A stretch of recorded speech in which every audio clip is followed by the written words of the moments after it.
Get ready with me while I tell you how I was literally scammed by a con artist in the modeling industry. So just to preface, I have always wanted to be a model.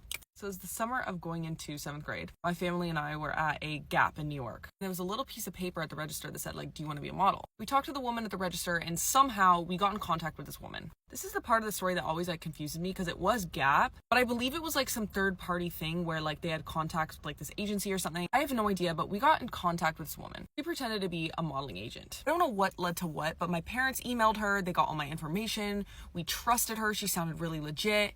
And she was like, I think you're going to be the next big thing. And I was in 7th grade, by the way. She was like, I'm going to come to Salt Lake City. I'm going to meet you. We're going to set you up with like the biggest photographers and go meet all the brands you want to work for. Like, I was like, this is crazy. Like, this is my moment. I mean, dude, I knew nothing about the modeling agency. Neither did my parents. They really trusted her. We talked to her on the phone. So this woman who lives in like the Midwest flies to Salt Lake City. She has dinner with us. She like meets my family. We obviously trust her. And the next day, I remember my parents dropped me off at the mall with her, like alone. We're walking around the mall. We're having a good time. She's a really cute girl. Like, she's probably like mid-30s at this point. Definitely like was a model, maybe a model or something. She's hyping me up. I wanted to model for like Gap at that point because I loved Gap. Like, that's where I shopped.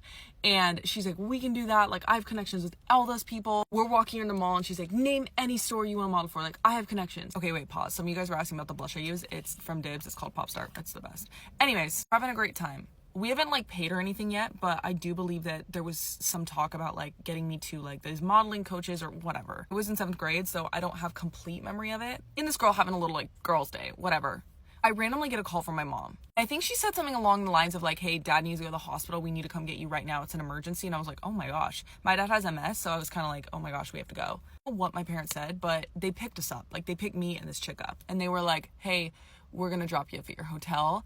And so we drop her off at the hotel. And while we're in the car with my parents, I'm like, why are my parents acting so weird? Like, something is weird. My parents are like, bye, we'll see you soon. And then the second they drop her off, they're like, Renee, are you okay? I'm like, what is happening? Like, what is going on? It would have taken an easy Google search to find many mugshots, many articles about her, many stories of how she's scammed people.